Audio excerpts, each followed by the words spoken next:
Audiobook. Author Nazanin Amiri. Title: Handcrafts of Yazd Province. Introduction: Yazd, a city of wind, clay, and colorful threads. It was morning in the heart of the desert. The train glided slowly across the barren land, and suddenly, turquoise domes and tall wind catchers of Yazd appeared on the horizon. The dry, clear air carried the scent of sun-baked earth deep into my lungs. Before me lay a city that for centuries has stood firm against sand and sun, giving life meaning and color through the hands of its artisans. As I stepped into the narrow adobe alleys, the crunch of my footsteps on the desert soil blended with the whisper of the wind through the wind catchers. Every wooden door of an old house was an entrance to a hidden world of craft, as if the people of this city had learned to tame the harsh desert with thread, cloth, clay, and vibrant dyes. In Yazd's Khan Bazaar, the rhythmic pounding of wooden combs on the carpet looms intertwined with the soft sound of calligraphy in a nearby workshop. A few steps further, the scent of glazed pottery from Mabad filled the air, and on the shelves, turquoise jugs and sun motif dishes shimmered like jewels. To me, Yazd was not merely a desert city, it was a vast living workshop. Here, threads, fabrics, ceramics, and metals are still shaped patiently by hand. Art is not confined to museums. It breathes in the alleys, thrives in the bazaars, and flows within the homes. I came here to share with you firsthand the silk brocades of Terme, blooming with flowers across the fabric, the radiant darai weavings glowing with vibrant hues, the pottery of Mabad that captures both sky and earth, and the golden zari brocades, still shimmering with the light of the sun in their warp and weft.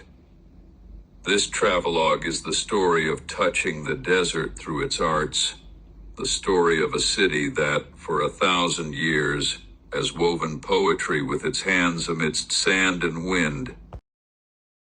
Chapter 1: Terme and Zari Weaving, Gardens of Silk and Gold. I slowed my steps in the Khan Bazaar of Yazd. The scent of spices, the voices of local vendors, and the sunlight filtering through the stained glass ceiling blended together in a harmony of senses. Suddenly, among the stalls, my eyes caught sight of fabrics that shone like a spring garden, Terme of Yazd. These were textiles filled with paisley and floral motifs dyed in hues as soft as the desert at sunset. Deep navy, crimson, gold, and jade green. I stepped into a small workshop nearby. The steady rhythm of the loom echoed like an ancient heartbeat, filling the room. The master craftsman, an elderly man with a white beard and calloused hands, sat by the loom. Streams of colorful silk threads flowed through his fingers like a living river, creating a fresh design with each movement. He said softly, "Terme requires patience. A single meter can take weeks to weave. Every motif tells a story from our past." Beside him, a young woman worked at a zari loom. Golden and silver threads shimmered within the silk, and with each advance of the fabric, a new design of arabesques and paisleys revealed itself. Sunlight danced on the metallic threads, making the cloth glow as if it held the light of the sun itself. When I touched the fabric, the softness of the silk and the brilliance of the metal threads gave me the feeling of holding a hidden treasure. I understood then why, in the past, zari weaving was reserved only for kings and nobility. Every thread was like a palace woven from patience and light. On the walls of the workshop, old pieces of Terme hung like heirlooms. The master smiled and said, These are not just fabrics, they are heritage. Every generation leaves something of itself in these threads. When I left the workshop, I carried with me a small turme scarf. In the desert sunlight, its colors seemed even more alive. I felt as though I was taking with me a piece of the sun and the imagined gardens of Yazd, folded gently in my hands. Chapter 2: Zari Weaving, Gold Woven into Threads. It was a hot afternoon in Yazd. The adobe alleys were quiet, broken only by the chirping of sparrows echoing in the dry air. When I stepped into one of the old workshops, it felt as if I had been transported back in time. Golden sunlight streamed through narrow wooden windows, illuminating a large loom in the center of the room. On the loom, colorful silk threads were stretched tightly, intertwined with shimmering strands of gold and silver. The elderly master, with steady movements of his hands and feet, pressed the loom's shuttle. With every shift of the threads, a new design appeared: arabesques, delicate floral motifs, and golden blossoms sparkling against the blue and crimson silk background. Beside the loom, a young woman sat, preparing spools of golden thread.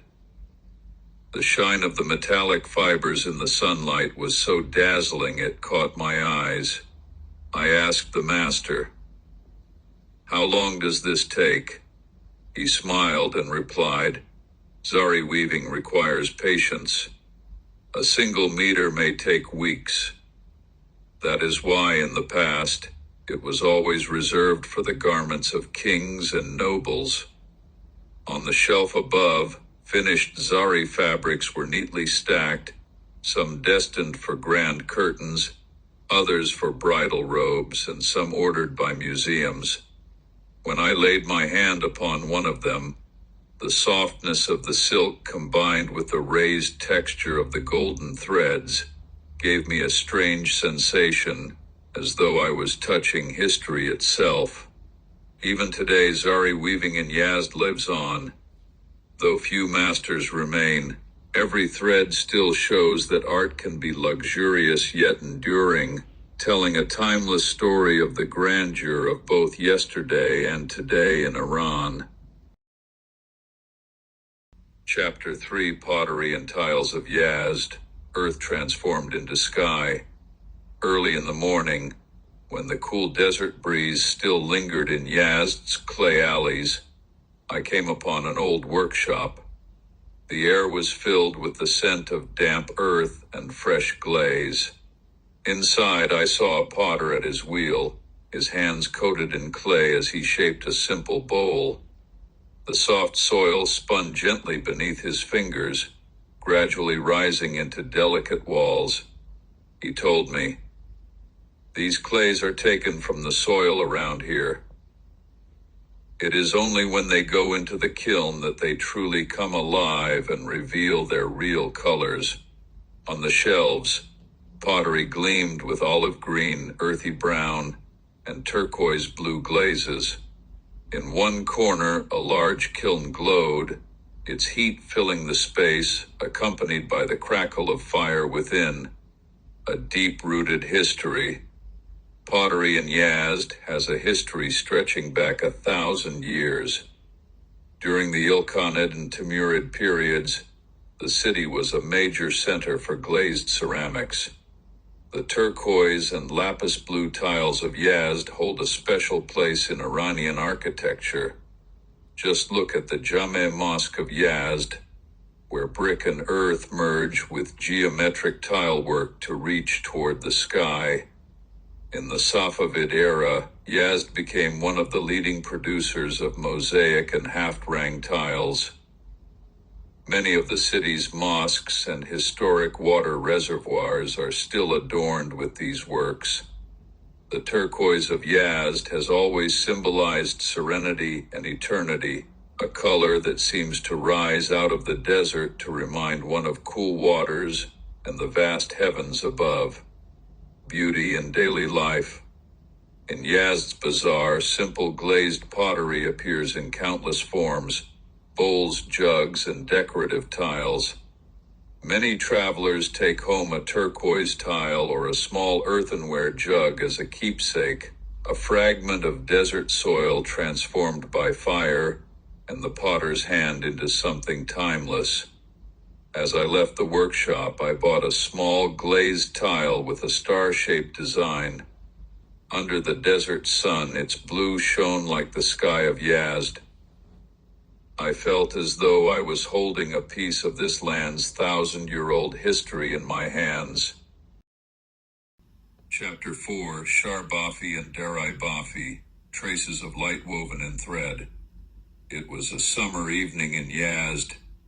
The burning desert sun was slowly sinking behind mud brick rooftops, and in one of the narrow alleys I heard the steady rhythm of a loom, the heartbeat that kept a small workshop alive. Sharbafi, the desert's footprint in fabric. In one corner sat an old man, his skilled hands interlacing black and gray threads. A thick, simple fabric was taking shape on the loom. When I asked its name, he smiled and said, "This is shar, a cloth woven from goat and camel hair. In the past, it was used for cloaks, tents, and even coverings for desert homes. Sharbafi in Yazd is centuries old, deeply tied to desert life. The fabric's strength against both heat and cold made it the perfect companion for harsh desert conditions. Darai Bafi, a dance of light and color. Just a few alleys away, I stepped into another workshop filled with brilliant silk threads. The quick rhythmic sound of the Akat loom, known here as Darai Bafi, echoed through the room. A young woman patiently guided the colored threads through the warp, creating shimmering, checkered, and striped patterns. Darai Bafi is among Yazd's oldest arts, dating back to the Safavid era when the city was a center for fine silk weaving. The name Darai itself reflects value. These textiles were once so precious that owning them was a mark of wealth and social status. Colors and motifs.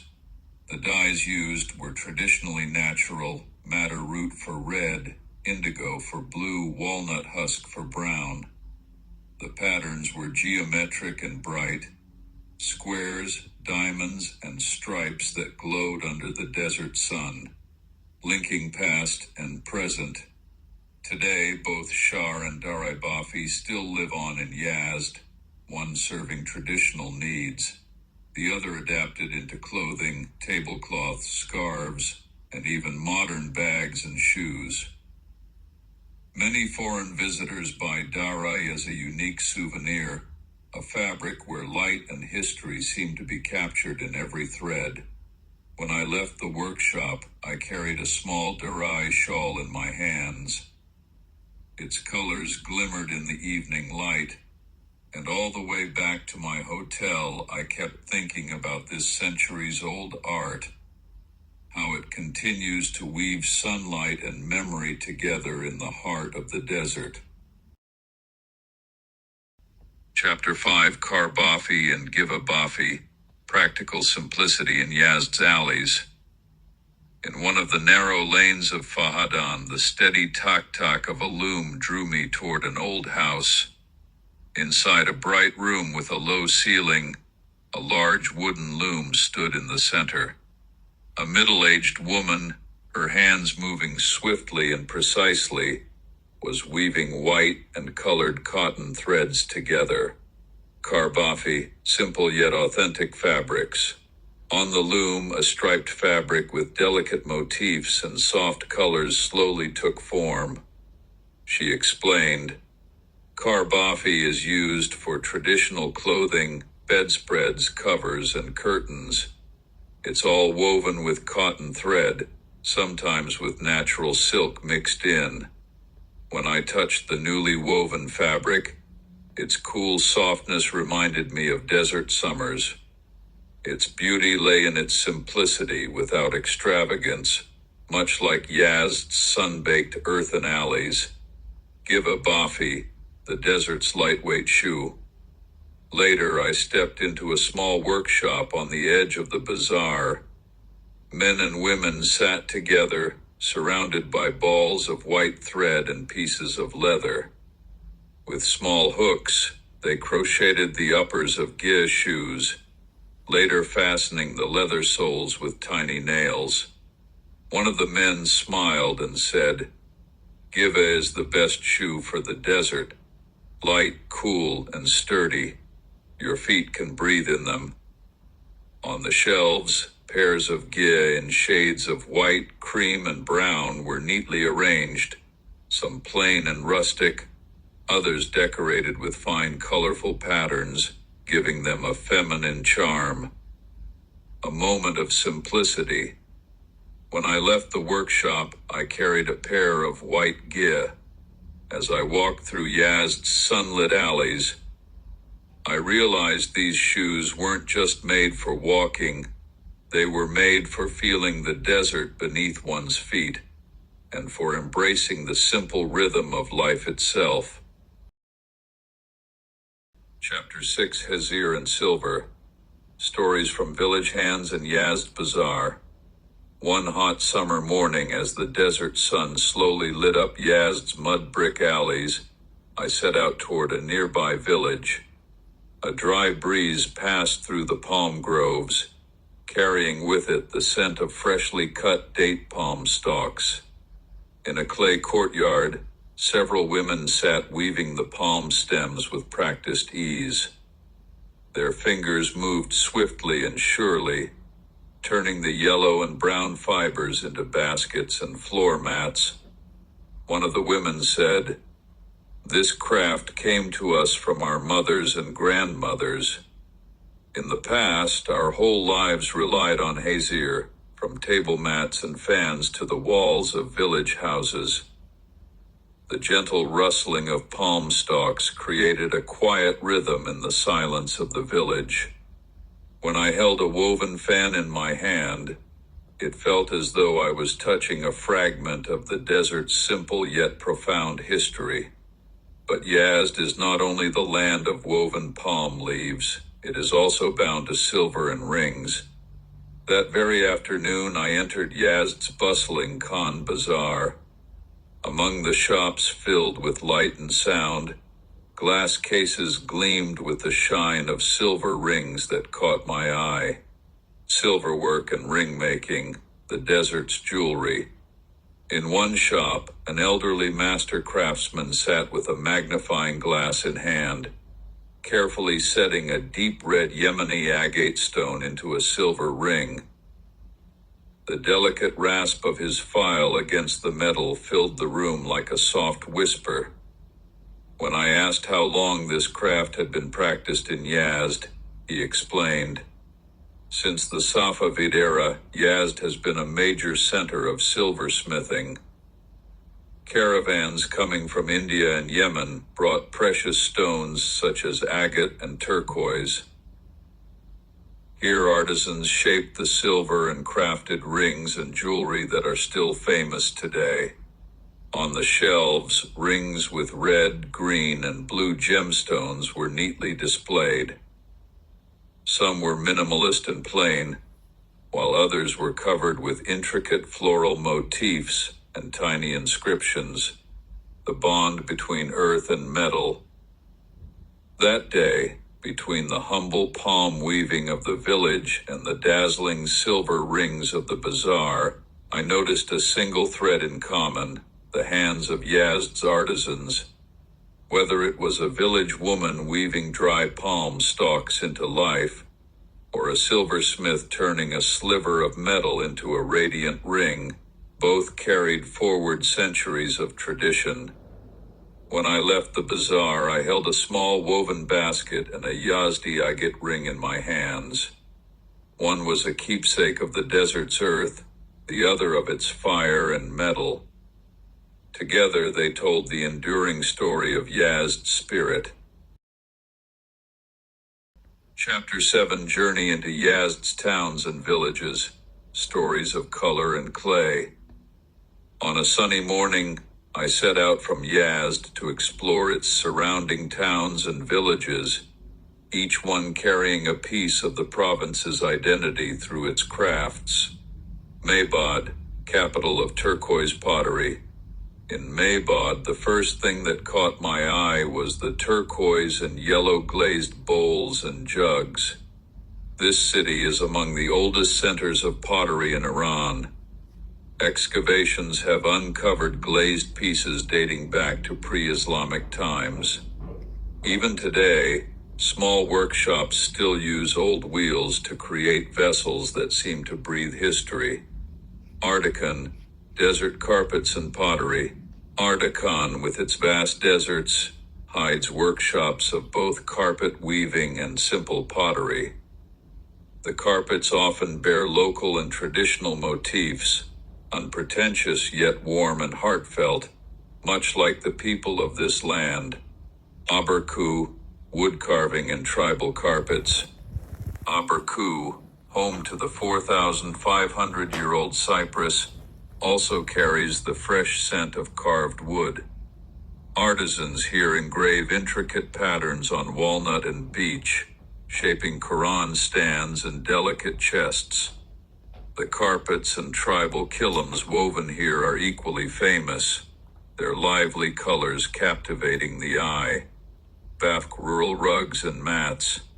In Bafk, village women still weave simple pieces, kilims, mats, and small carpets. These may lack the refinement of city crafts, yet they are filled with honesty and practicality. Meriz, traditional weaving and pottery. In Meriz, small weaving workshops still survive, where colorful dari fabrics are produced on wooden looms. Some villages also make simple glazed pottery, keeping the tradition alive. Taft, colorful rugs beside pomegranate orchards. Taft is better known for its pomegranate orchards, but village women also weave bright kilims and jajim rugs with simple geometric designs and natural dyes. Kadam, nomadic handicrafts. In Marvast and its villages, nomadic handicrafts thrive, from hand-woven black tents to felt making and kilims. Here, art is not separate from life, it is woven into the daily rhythm of survival. When I returned from this short journey, my saddlebag held small keepsakes: a turquoise jug from Maybad, a kilim from Taft, and a carved wooden box from Aberku. Each one told a story from a different corner of Yazd, reminding me that in this province, art flows everywhere, like the desert wind.